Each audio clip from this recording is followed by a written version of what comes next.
When you come to the Holy Communion, ఈ ప్రభు బల దగ్గరికి వచ్చినప్పుడు you should not remember your sin. నీ బలహీనత, నీ పాపము కాదు, నీవు జ్ఞాపకము చేసుకోవలసింది దేవుని యొక్క బలియాగమును జ్ఞాపకం చేసుకోవాలి. మీరు ప్రభు బలలో చేయవేయటమే మీరేం చేస్తారంటే you are proclaiming the death of Christ.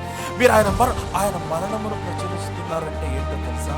మీ పైన మరణము కొట్టివేయబడిందని ప్రకటిస్తూ ఉన్నారు.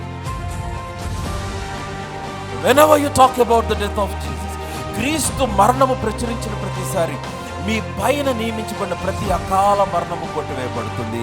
మీరు నిత్యత్వం వరకు ఏం చేస్తున్నారంటే భద్రపరచబడుతూ ఉన్నారు. మనిషికి కనబడే, కంటికి కనబడే సమస్యలంటే జయిస్తామండి. కంటికి కనబడే శత్రువులు, కంటికి కనబడే చాలా ఉంటాయి. స్ట్రెస్ ఉంటుంది, ఫియర్ ఉంటుంది, ప్యానిక్ అటాక్స్ ఉంటాయి. కొన్నిసార్లు కొన్ని స్పిరిచువల్ బ్యాటిల్ ఉంటుంది. తెలియని దురాత్మ శక్తులు మీద పనిచేస్తూ ఉంటాయి. ఎందుకు ఏమి జరుగుతుందో అర్థం కాదు. వారు ఎలా చేయించారంటే వారు గొర్రె పిల్ల రక్తమును బట్టి తామిచ్చిన సాక్ష్యం. మీరు క్రీస్తుని దేవుడిని సాక్ష్యం ఏం చేస్తారు?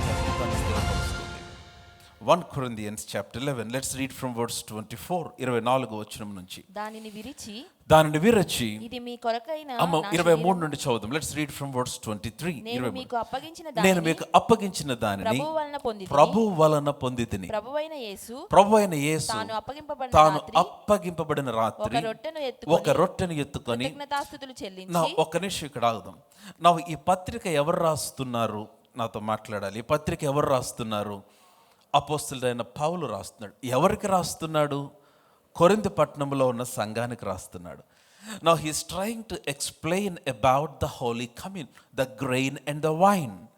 ధాన్యము ద్రాక్షారసం గురించి ఆయన ఎక్స్ప్లెయిన్ చేస్తున్నాడు. సంఘమునకు ఇచ్చిన ఆ యొక్క ప్రాముఖ్యమైన ఆజ్ఞను గురించి. ఇప్పుడు ఆయన ఏమని ఎక్స్ప్లెయిన్ చేస్తున్నాడు? 23వ వచనం, నేను మీకు అప్పగించిన దానిని ప్రభువు వలన పొందితిని అన్నాడు. నేను మీకు అప్పగించే ఈ అనుభవం ఏదైతే ఉందో, రొట్టె ద్రాక్షారసమును గూర్చిన ప్రత్యక్షత ఏదైతే ఉందో, పౌలు అంటున్నాడు ఇది నేను ప్రభువు వలన పొందాను. I have received it from the lord. యాక్చువల్గా పౌలు అక్కడ కూర్చొని చూసినట్లుగానే రాస్తున్నాడు. ప్రభు అయిన యేసు తాను అప్పగింపబడిన రాత్రి ఒక రొట్టెను ఎత్తుకొని దాన్ని విరిచి, ఇది మీ కొరకు విరవబడిన నా శరీరం అన్నాడు. ఒక పాత్రను ఎత్తుకుని, ఇది మీ కొరకు చిందించబడిన నా రక్తం అన్నాడు. యాక్చువల్గా ఆ టైంలో పౌలు లేడు అక్కడ. యేసుక్రీస్తు వారు చనిపోయే ముందు, ఆయన గెత్సెమనేకి వెళ్ళక ముందు చివరి భోజనం తన శిష్యులతో కలిసి చేసిన భోజనం, ద లాస్ట్ సప్పర్. దాన్ని ప్రభు రాత్రి భోజనం అని కూడా అంటారు. ఆ భోజనం చేసేటప్పుడు అపోస్తలుడైన పౌలు అక్కడ లేడు. కానీ పౌలు అక్కడ ఉన్నట్లుగానే, అది చూసినట్లుగానే ప్రభు అయిన యేసు తాను అప్పగింపబడిన రాత్రి ఒక రొట్టెని ఎత్తుకున్నాడు. నీకు ఎలా తెలుసు? పౌలుకి కలిగినన్ని ప్రత్యక్షతలు ఎవరికి కలగలేదండి. పౌలుకి కలిగినన్ని దర్శనములు ఎవరికి కలగల. అందుకని 2/3 of new testament was written by Paul. క్రొత్త నిబంధనలో 3/4 పౌలే రాశాడు. పరిశుద్ధాత్ముడు ఆ విధంగా పౌలు, ఎందుకంటే పౌలుకి అంత ప్రత్యక్షత కలిగింది. అందుకనే పౌలు ఒక మాట అంటాడు, ఇదే 12వ అధ్యాయంలో క్రిందకు వచ్చేస్తే, నాకు కలిగిన ప్రత్యక్షతలను బట్టి నా శరీరమందు నేను అతిశయించుకుంటున్నట్లు, నేను హెచ్చింపబడుకున్నట్టు నా శరీరమందు ఒక ముళ్ళు ఉంచబడింది అన్నాడు. నంబర్ 7, 7వ వచనం చూడండి. నాకు కలిగిన ప్రత్యక్షతలు బహు విశేషముగా ఉన్నందున నేను అత్యధికముగా హెచ్చిపోకుండా నిమిత్తము నా శరీరములో ఒక ముళ్ళు, నేను అత్యధికముగా హెచ్చిపోకుండా నిమిత్తము నన్ను నల్లగొట్టుటకు సాతాను దూతగా ఉంచబడి. చాలా మంది పౌలు శరీరంలో ఉన్న ముళ్ళు అనారోగ్యము అని అంటారు. కానీ కాదు. ఆ స్క్రిప్చర్ ఆ మాటను స్థిరపరిచే వాక్యము లేదు. Thorn in Paul's flesh. పౌలు శరీరం అందున్న ముళ్ళు అనారోగ్యము కాదు. పౌలు శరీరం అందున్న ముళ్ళు రోగము కాదు. సరే, ఎక్కడి దాకా వచ్చాను కదా, నేను ఎక్స్ప్లెయిన్ చేస్తాను. ఎందుకని అనారోగ్యం అని అంటారంటే, అపోస్తలుడైన పౌలు గలతీలకు రాస్తూ ఒక మాట అన్నాడు. ఏమన్నాడంటే, మీరు నా పట్ల చూపించిన, నేను మీకు ఆ వచనాలు చూపించట్లేదు కానీ లెట్ మీ ఎక్స్ప్లెయిన్. మీరు నా పట్ల చూపించిన ప్రేమ అంతా ఏమైపోయింది గలతీలారా? మీరు ఒకప్పుడు నన్ను ఎలా చూసుకున్నారు? ప్రభువులాగా చూసుకున్నారు. దేవుని దూతలాగా నన్ను చూశారు. మీ కళ్ళు ఊడబెరికి నాకు ఇచ్చినంతగా మీరు నన్ను చూశారని గలతీయులతో పౌలు అన్నాడు. అంటే మీరు మీ కళ్ళు కూడా పీకేసి నాకే ఇచ్చేసేటట్లుగా మీరు అంత బాగా చూసుకున్నారు. ఆ మాట చదివి చాలామందికి పౌలుకి కళ్ళ జబ్బు ఉందని చెప్పటం స్టార్ట్ చేశారు. అందుకనే కదా గలతీ దగ్గరికి వెళ్ళినప్పుడు మీ కళ్ళు పీకి ఎందుకు నాకు ఇస్తారంటాడు, పౌలుకి కళ్ళ జబ్బు. No, that's not true. గలతీ పత్రిక మీరు చదివితే గలతీ ప్రాంతానికి పౌలు వెళ్ళకముందు 16వ అధ్యాయం అపోస్తల కార్యములో మీరు చూస్తే, మీరు ఆ వచనాలను తీనవసరంలా, పౌలు శీల కలిసి వారు దెర్బే లూస్రా అనే ప్రాంతాల్లో పరిచర్య చేసుకుంటూ వారు గలతీ ప్రాంతంలోనికి ప్రవేశించారు. ఈ దెర్బే లూస్రా అనే ఈ 2 ఊరుల్లో ఏం జరిగిందంటే, పౌలు మీద భయంకరంగా దొమ్మిగా ఆ ఊరు వారందరూ వచ్చి మీద పడి రాళ్లతో కొట్టారు. ఆ రాళ్లతో కొట్టి ఊరిలో నుంచి బయటికి పారిపోనట్లుగా చేశారు, అంటే తరిమారు. ఆ రాళ్లతో కొట్టినప్పుడు భయంకరంగా పౌలుకి చాలా గాయాలైనాయి. ఆ గాయాలలో ఒక గాయం ఏంటంటే తన కంటికి గాయమైంది పౌలుకి. No, that's the history there. వారు రాళ్లతో పౌలును బాగా కొట్టినప్పుడు కళ్ళుకి గాయమైంది. ఆ రాళ్ళు వచ్చి కళ్ళ మీద పడింది. ఈ గాయములతో పౌలు గలతీ ప్రాంతంలోనికి ప్రవేశించాడు. గలతీ సంఘస్థులు ప్రభు దూత వలె పౌలుని దగ్గరికి చేర్చుకొని వారు పౌలుకి విస్తారమైన పరిచర్య చేశారు. ఎంత పరిచర్య చేశారంటే వారు కళ్ళు ఓడబెరికి పౌలుకి ఇచ్చే అంత పరిచర్య. ఆ కాంటెక్స్ట్లో పౌలు రాసిన మాట. అంతేగాని పౌలు శరీరం మందు అనారోగ్యము లేదు, పౌలు శరీరం మందు మరొక రోగము లేదు. పౌలు శరీరం మందున్న ముళ్ళు, మరి ఏంటి ముళ్ళు అనంటే, పౌలు ఏ ప్రాంతమునకు వెళ్ళినా పౌలుకి వ్యతిరేకంగా ఉన్న భయంకరమైన ఆపోజిషన్, సువార్తకు వ్యతిరేకమైన బంధకములు, చెరసాల, కొరడా దెబ్బలు, ఇవి పౌలుకు వ్యతిరేకంగా ఉన్న బంధకములు. మీరు ఆ ముందు అధ్యాయంలో చదివితే స్పష్టంగా కనిపిస్తాయి.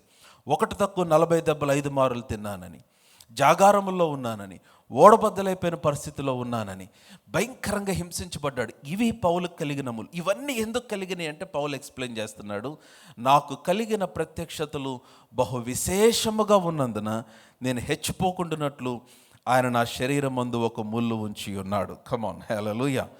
ఆమె క్లియర్, మీకు స్పష్టంగా అర్థమవుతుందా? సరే, పౌలుకి చాలా విశేషమైన ప్రత్యక్షతలు కలిగినాయి. Come back to chapter 2, verse 2, అదే అధ్యాయం 12వ అధ్యాయం 2వ వచనము. క్రీస్తునందు ఒక మనుష్యుని నేను ఎరుగుదును. పౌలు మాట్లాడుతున్నాడు, క్రీస్తునందు ఒక మనుషుడు. ఎవరి గురించి మాట్లాడుతున్నాడు తెలుసా? తన గురించే మాట్లాడుతున్నాడు. He's talking about himself. క్రీస్తునందు ఒక మనుషుని నేను ఎరుగుదును. అతడు 14 సంవత్సరముల క్రిందట 3వ ఆకాశమునకు కొనుపోబడెను. అతడు శరీరముతో 14 సంవత్సరముల క్రిందట కొనుపోబడిన విషయం 14 సంవత్సరాల తర్వాత రాస్తున్నాడు పౌలు. Now Paul had a very long encounter with God. ఇన్ని సంవత్సరాలు యాక్చువల్గా మీరు తర్వాత నా వచనాలను చూపించడానికి సమయం లేదు. పౌలు అరేబియా ప్రాంతమునకు వెళ్ళి పేతురును కలిసిన తర్వాత ఒంటరిగా 3 సంవత్సరముల తర్వాత 14 సంవత్సరములు అరేబియన్ డెజర్ట్స్లో పౌలు ఒంటరిగా దేవునితో సమయాన్ని గడిపాడని వాక్యంలో రాయబడి ఉంది. ఈ 14 సంవత్సరాలు ఏం జరిగిందంటే he was having encounters with God. దేవుడు అతి ఉన్నతమైన ప్రత్యక్షతలు ఇస్తున్నాడు. ఆ 14 సంవత్సరాల క్రితం జరిగిన సంఘటన రాస్తున్నాడు. అతడు శరీరంతో కొనుపోబడును నేను ఎరుగను, శరీరం లేక కొనుపోబడును నేను ఎరుగను, అది దేవునికే తెలియను. వర్స్ 3, 3వ వచనము. అట్టి మనుషుని నేను ఎరుగుదును, అతడు పరదేశులోనికి కొనుపోబడి వచింప సఖ్యము కాని మాటలు వినను. ఆ మాటలు మనుష్యుడు కూడా పలుకకూడదు. అతని శరీరముతో కొనుపోబడును, శరీరము లేక కొనుపోబడి నేను ఎరుగను, అది దేవునికే. Now listen to me. అంటే Paul was taken into third heavens. పౌలు 3వ ఆకాశంలోనికి కొనుపోబడ్డాడు. పౌలు అంటున్నాడు, నేను అక్కడికి కొనుపోబడినప్పుడు మనుష్యుల నోటుతో వచింపలేనంత విస్తారమైన ప్రత్యక్షతలు నాకు కలిగినవి. హల్లెలూయా. సో అక్కడ దేవుడు చాలా విషయాలు పౌలుతో మాట్లాడాడు. ఆ సంఘ ప్రత్యక్షతే పౌలు కొంతవరకు సంఘానికి తెలియచేయటం వలన ఈ రోజున న్యూ టెస్ట్మెంట్ చర్చ్ కట్టబడింది. దానిలో ఒక ప్రత్యక్షత ఇందాక మనం చదివిన మొదటి పత్రిక 11వ అధ్యాయంలోని ప్రత్యక్షత. అది ఈరోజు మన టాపిక్. అక్కడికి వచ్చేద్దాం. 1 కొరింథీ, నేను ఎక్కడి నుంచి పౌలు ఇది పొందుకున్నాడో చెప్పడానికి నేను ఇదంతా చెప్పుకొచ్చాను. He received directly from the Lord. ప్రభు దగ్గర నుంచి డైరెక్ట్గా పొందుకున్నాడు. 11:23, నేను మీకు అప్పగించిన దానిని ప్రభువు వలన పొందితిని. ప్రభు అయిన యేసు తాను అప్పగింపబడిన రాత్రి ఒక రొట్టెను ఎత్తుకొని కృతజ్ఞతాస్తుతులు చెల్లించి దానిని విరచి ఇది మీ కొరకైన నా శరీరము, చాలు, ఇది మీ కొరకైన నా శరీరం. Now when God began restoration, దేవుడు పునరుద్ధరణ ఆరంభించినప్పుడు ఆయన ధాన్యమునిచ్చాడు. He gave grain which is called the bread. దాన్ని ఇప్పుడు పౌలు ఎక్స్ప్లెయిన్ చేస్తున్నాడు. ప్రభు అయిన యేసు తాను అప్పగింపబడిన రాత్రి ఒక రొట్టెను ఎత్తుకున్నాడు. He took the bread in his hands. ఆయన ఒక రొట్టెను ఎత్తుకొని దానిని విరచాడు. Now listen to me. He broke the bread. Now ఇది చాలా ప్రాముఖ్యం when you partake in the Holy Communion. Now come back to Isaiah 53. యెషయా గ్రంథం 53వ అధ్యాయానికి రండి. 53వ అధ్యాయం మొదటి వచనం నుండి చదువుదాం. Let's read from verse 1. 53:1. మేము తెలియజేసిన సమాచారము ఎవడు నమ్మెను? యెహోవా బాహు ఎవనికి బయలుపరచబడెను? లేత మొక్క వలెను ఎండిన భూమి వలెను అతడు ఆయన ఎదుట పెరిగెను. అతనికి స్వరూపమైనను సొగసైనను. Is talking about Jesus. మనం అతన్ని చూసి అపేక్షించినట్లుగా అతని యందు స్వరూపము లేదు. కమ్ ఆన్, అతడు now he is talking about Jesus. అతడు తృణీకరింపబడ్డాడు, మనుషుల వలన విసర్జించబడ్డాడు. కమ్ ఆన్, వ్యసనాక్రాంతుడిగా, వ్యాధులను అనుభవించిన వాడుగా, మనుషుడు చూడనన్న వాడుగా. నౌ మీరు you list out those things. మనం చాలా క్యాజువల్ గా వచ్చిన చదివేసి ఓన్లీ గుడ్ ఫ్రైడే రోజు ఏడుస్తాం. Now look at what happened on the cross. Look at what happened to the body of Jesus. క్రీస్తు శరీరమునకు ఏమి జరిగింది? అతడు తృణీకరించబడ్డాడు, అతడు విసర్జించబడ్డాడు, అతడు వ్యసనాక్రాంతుడిగా మార్చబడ్డాడు, అతడు వ్యాధును అనుభవించాడు, అతడు మనుషులు చూడనల్లని వాడిగా చేయబడ్డాడు. అదంతా కూడా ఎక్కడ చేయబడిందంటే ఆయన శరీరం అందు జరిగింది. Come to verse 4. 4వ వచనం చూడండి. 4వ వచనం, నిశ్చయముగా అతడు మన రోగములను భరించును. నమ్మిన వారు బిగ్గరగా ఆమేన్ చెప్పండి. వాక్యము నిశ్చయము అనిందంటే ఇంకా there is no second thought about it. If there is somebody sick in this place right now as I am speaking, I pray that you receive your healing right now in the name of Jesus. I declare healing over your bodies. యేసు నామములో మీ శరీరములకు స్వస్థత కలుగును గాక. అతడు నిశ్చయముగా మన రోగములను భరించాడు. ఒక translation ఏమనుందంటే he carried away our sickness. If he carried away, there is no more sickness left. ఆయన మోసుకొని వెళ్ళిపోతే ఇక ఏది మిగిలి లేదు. కమ్ ఆన్, సాతాను నిన్ను కృంగదీయటానికి, నిన్ను వెనక్కి తీసుకెళ్ళటానికి శరీరంతో ఉన్నాము గనుక ఏదైనా బలహీనత, ఏదైనా అనారోగ్యము నీ మీదకు వచ్చే అవకాశం ఉంది. కానీ నీకు అనారోగ్యం కలిగినప్పుడు నీకు కలగవలసిన ప్రత్యక్షత ఏంటంటే ఈ రోగము ఆయన తన శరీరం ముందు తీసుకొని వెళ్ళిపోయాడు అన్న ప్రత్యక్షత నీకు కలిగినప్పుడు ఆ రోగము నుంచి నువ్వు విడుదల చూడగలుగుతావు. హల్లెలూయా. సో నిశ్చయముగా అతడు మన రోగములను భరించను, ఆ తర్వాత మన వ్యసనములను వహించను. ఇంకా ఆయనను మొత్తబడిన వానిగా, దేవుని వలన బాధించబడిన వానిగా, శ్రమ నొందిన వానిగా మనం అతని వర్స్ 5. 5వ వచనం, మన అతిక్రమ క్రియలను బట్టి అతడు గాయపరచబడెను, మన దోషములను బట్టి నలగొట్టబడెను, మన సమాధానార్థమైన శిక్ష అతని మీద పడెను, అతడు పొందిన దెబ్బల చేత మనకు స్వస్థత కలుగుచున్నది. హల్లెలూయా. ఇవన్నీ చదివిన వచనాల్లాగా అనిపిస్తున్నాయా? అదే డేంజర్. మనకు చదివిన వచనాల్లాగా అనిపిస్తా అని తెలుసు అనుకుంటాం, but we don't get revolution from it. If you don't get, మీకు గుర్తుందా కోవిడ్ టైంలో అంతా లాక్డౌన్లో ఉన్నప్పుడు నేను చర్చ్ అందరికి పంపించిన మెసేజ్ ఏంటి? Take holy communion every day. I told all the church to take the holy communion every day. ఎందుకని? I'm telling you need to take it with revelation, ఆ ప్రత్యక్షత. మత్తయి సువార్త 8వ అధ్యాయం 17వ వచనానికి రండి ఒకసారి. Matthew's gospel chapter 8 verse 17. మత్తయి 8:17. ఆయన మాట వలన దయ్యములను వెళ్ళగొట్టి రోగులనెల్లను స్వస్థపరచెను. అందువలన అందరు చెప్పండి ఆయనే.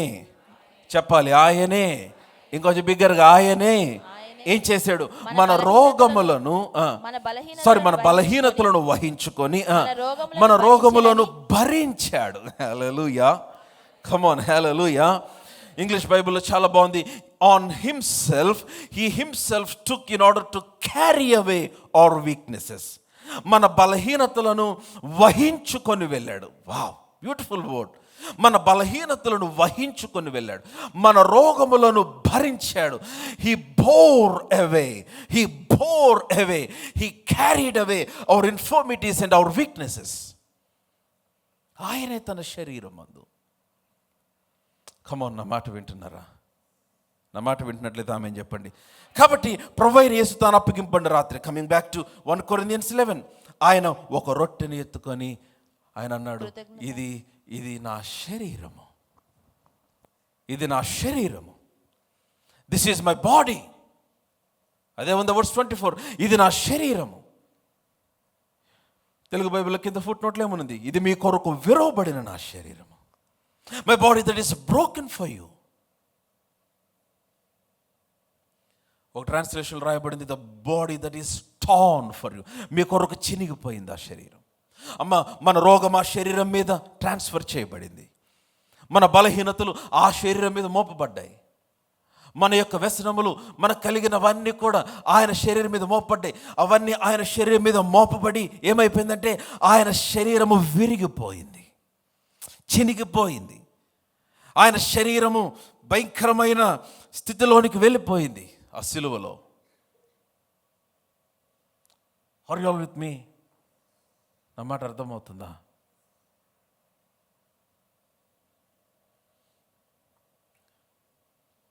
So when you take the bread in your hand, నీ చేతిలోనికి రొట్టె వచ్చినప్పుడు, don't look at it as a bread.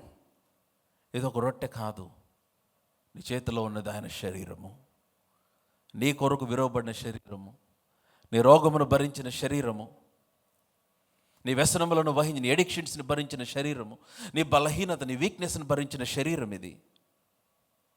This is a type and shadow. ఇది సాదృశ్యమైన శరీరం. నాకు నీ చేతికి రొట్టెని ఇవ్వబడింది. ఆ రొట్టె తీసుకొని ఆయన అన్నాడు, ఇది మీ కొరకైన నా శరీరం ఇది. ఎందుకు ప్రభువా? ఎందుకంటే I want to restore you so that you will be a blessing. So దానికి ఏం చేసావు? I'm broken. ఎందుకు విరగొట్టబడ్డాడు? నిన్ను సంపూర్ణంగా చేయటానికి. ఎందుకు నలగొట్టబడ్డాడు? మనల్ని ఆశీర్వదించటానికి. నౌ లిసన్, ఇప్పుడు ఏమన్నాడంటే, మీరు ఇది మీ కొరకైన నా శరీరము అని ఏమన్నాడంటే, నన్ను జ్ఞాపకము చేసుకున్నటకే దీన్ని చేయండి. వింటున్నారా? ఎందుకు చేయమన్నాడు? So why do we take part in the holy communion every week? ఆదివారమనా, క్రైస్తవులమనా, లేదా బాప్తిసం పొందిన తర్వాత అదేదో తీసుకోవాలనా? Is it a ritual? Is it a tradition? అదొక ఆచారముగా మనం ప్రభు బల్ల చేయవేస్తామా? కాదు. ఆయన అన్నాడు, నన్ను జ్ఞాపకము చేసుకొనుటకే దీన్ని చేయండి. ఆయన మర్చిపోతే ఏమైనా డౌట్ వచ్చింది ఆయనకి? ఇంత మీ కొరకు ప్రాణం పెట్టి రక్తం కార్చి ఇవన్నీ చేస్తే you might forget me. No, do this in remembrance of me. నేను చెప్తున్నాను, పౌలు తిమోతికి రాసిన చాలా ఇన్స్ట్రక్షన్స్లో అతి ప్రాముఖ్యమైన ప్రైమరీ ఇన్స్ట్రక్షన్ ఏంటో తెలుసా? రిమెంబర్ జీసస్ క్రైస్ట్ అని రాశాడు. నా సువార్త వలన వినిన యేసుక్రీస్తుని జ్ఞాపకం చేసుకో తిమోతి అన్నాడు. నేను చెప్తున్నాను, మీకు కలవరమైన పరిస్థితుల్లో, ఇబ్బందికరమైన పరిస్థితుల్లో, శ్రమ కలుగుతున్నప్పుడు, మీకు కొంచెం స్ట్రెస్ఫుల్గా ఉన్నప్పుడు మీరు క్రీస్తును జ్ఞాపకం చేసుకోనండి, మీకు విస్తారమైన నెమ్మది కలుగుతుంది. You need to practice it అని అన్నాడు. నన్ను జ్ఞాపకం చేసుకోండి. చాలామంది చేసే పొరపాటు ఏంటో తెలుసా? ప్రభు బల్ల దగ్గర తమ పాపములను జ్ఞాపకం చేసుకుంటారు. అందుకని చాలా చోట్ల, నేను ఎవరిని విమర్శించట్లా, మీకు అర్థమవటానికి మాట్లాడుతున్నా, చాలా చోట్ల ప్రభు బల్ల దగ్గర పాడే పాట ఏంటంటే, అపరాధిని అన్నీ చేయండి, యేసయ్యా, నాకు ఇష్టమైన పాట, కృప చూపి, బ్యూటిఫుల్ సాంగ్. ఒంటరిగా నువ్వు గదిలో కూర్చొని ఏడుస్తా ప్రార్థన చేసి పశ్చాత్తపడి జీవితాన్ని సరి చేసుకో, ఆ పాట పాడి మంచిదే. It's not at the holy communion. ప్రభుబల దగ్గరకు వచ్చి నీ పాపం ఎంత గొప్పదో చెప్తావేంటి, ఆయన రక్తం ఎంత గొప్పదో మాట్లాడకుండా. ప్రభుబల దగ్గర వచ్చి నేను ప్రభువా నా పాపం సంగతి నీకు తెలుసు, అసలు నేను టాప్ సిన్నర్ని కాదు, ఆయన టాప్ సేవియర్. నీకు అర్థం కావట్లా. ప్రభుబల దగ్గరకు వచ్చి ఆయన అన్నాడు, నన్ను జ్ఞాపకం చేసుకోండి, మీ పాపమును కాదు. హానికరుడ హింసకుడను పాడాలి వచ్చా. దేవదూషకుడను నేను. కరెక్టే రాత పాట. ఇంత జాలి యేసువా ఇంతయని ఊహించలేను. Beautiful song. ఆ పాట పాడుతుంటేనే ఎంత అద్భుతంగా ఉంటుంది. ఇవన్నీ నేను వ్యక్తిగతంగా పాడుకునే పాటలే. కానీ ప్రభు వాళ్ళ దగ్గరికి వచ్చినప్పుడు నువ్వు జ్ఞాపకం చేసుకోవాల్సింది నీ కొరకు విరవబడిన క్రీస్తుని, నీ కొరకు రక్తము చిందించిన క్రీస్తుని. నీ పాపను గురించి కదా నువ్వు అతిశయించాల్సింది. నువ్వెంత గొప్ప పాపివో కాదు ఆయనకు చెప్పాల్సింది. నువ్వెంత తోపు పాపివైనా ఆయనకు ముందే తెలుసు. దానికంటే అత్యధికమైన వెలను చెల్లించాడు ఆయన సిలువలో. Hallelujah, come on, hallelujah. Now come to verse 25. Let me explain, మీకు ఇది అర్థం అవ్వాలి. 25వ వచనం. ఆ ప్రకారమే భోజనమైన పిమ్మట ఆయన పాత్రను ఎత్తుకొని, ఈ పాత్ర నా రక్తము వలన, he sealed the new testament or new covenant with his blood. క్రొత్త నిబంధనను తన రక్తముతో ముద్రించాడు. ఈ పాత్ర నా రక్తం వలన క్రొత్త నిబంధన. మీరు దీనిలోనిది త్రాగునప్పుడల్లా నన్ను, చెప్పాలి అందరూ, ఎవరిని జ్ఞాపకం చేసుకోవాలి? Somebody shout Jesus. నువ్వు యేసుని జ్ఞాపకం చేసుకోవాలి. Christ should be the centrality of a believer's life. He should be the center. నీ క్రైస్తవ జీవితం అంతటికి కేంద్రము క్రీస్తే అయి ఉండాలి. సిలువను గురించి, రక్షణను గురించి, ఆయన యొక్క బలిని గురించి కేవలం సాల్వేషన్ అప్పుడు మాత్రమే ఆలోచిస్తాం. బాప్తిసం అప్పుడు ఆలోచిస్తాం. ఇంకా తర్వాత అసలు సిలువను గురించి మాట్లాడడం పట్టించుకో. నేను చెప్తున్నాను, ప్రతిరోజు మీరు సిలువను గురించిన ధ్యానము మీకు ఉండాలి. ఆయన ఒక పాత్రను ఎత్తుకొని, ఇది నా రక్తం వలనైన క్రొత్త నిబంధన. మీరు దీనిలోనిది త్రాగునప్పుడల్లా, as often as you drink of this cup, do this in remembrance of me. నన్ను జ్ఞాపకము చేసుకొనుటకై. Don't you remember your sin? అవును, నువ్వు బలహీనుడు అయితే, నువ్వు తప్పిపోతే, నువ్వు పడిపోతే, దేవుని సన్నిధిలో ఒంటరిగా దేవుని సన్నిధిలో కూర్చొని దేవుని దగ్గరికి వెళ్ళి నీ ప్రతి పాపమును ఒప్పుకొని, ఆ పాపము కొరకైన క్షమాపణను పొందుకొని, దేవుని కరుణను పొందుకొని దేవుని సన్నిధికి రా, మంచిది. కానీ when you come to the holy communion, ఈ ప్రభు బల దగ్గరికి వచ్చినప్పుడు, it's not that you should not remember your sin. నీ బలహీనత, నీ పాపము కాదు. నీవు జ్ఞాపకము చేసుకోవలసింది దేవుని యొక్క బలియాగమును జ్ఞాపకము చేసుకోవాలి. నన్ను జ్ఞాపకము చేసుకొనుటకై. సో ఎందుకు మనం ప్రభు బల్ల చేయవేస్తున్నాం ప్రతి ఆదివారం అంటే, that we remember him, that we remember his sacrifice. Now verse 26, 26వ వచనం చూడండి. 26. మీరు ఈ రొట్టెను తిని ఈ పాత్రలో త్రాగునప్పుడల్లా ప్రభు వచ్చు వరకు ఆయన. ఈ వచనం మీరు అండర్లైన్ చేసుకోవాలి. ఈ వచనం మీకు అర్థం అవ్వాలి. Every time you eat of this bread and you drink of this cup, మీరు ఈ రొట్టెని తిని ఈ పాత్రను తాగిన ప్రతి ఆదివారం టేస్ట్ ఏంటో చెప్పడానికి కాదండి. కొంచెం స్వీట్ తగ్గింది పాస్టర్ గారు, అది కాదు. లేకపోతే పాస్టర్ గారు అంత క్రిస్పీగా లేదు ఈ వీక్. నో, ఈ రొట్టెను తిని ఈ పాత్రలు త్రాగునప్పుడల్లా ప్రభు వచ్చు వరకు అందరు చెప్తారు, ఎప్పటి వరకు? ప్రభు వచ్చు వరకు keep on declaring the death of Christ. మీరు ఆయన మరణమును ప్రచురిస్తూ ఉన్నారు. మీరు ప్రభు బలలో చేయవేయటమే మీరేం చేస్తారంటే, you are proclaiming the death of Christ. మీరు ఆయన మరణమును ప్రచురిస్తున్నారంటే ఏంటో తెలుసా? మీ పైన మరణము కొట్టివేయబడిందని ప్రకటిస్తూ ఉన్నారు. Whenever you talk about the death of Jesus, క్రీస్తు మరణము ప్రచురించిన ప్రతిసారి మీ పైన నియమించబడిన ప్రతి అకాల మరణము కొట్టివేయబడుతుంది. మీరు నిత్యత్వం వరకు ఏం చేస్తున్నారంటే భద్రపరచబడుతూ ఉన్నారు. అది చేసేది ప్రభు వల్ల. ప్రతి ఆదివారం మీ చేతికి రొట్టె ఇచ్చినప్పుడు మీ చేతికి అందుకని you need to take some time and you know when you're partaking in the holy communion you need to take some time to reflect on the goodness of God.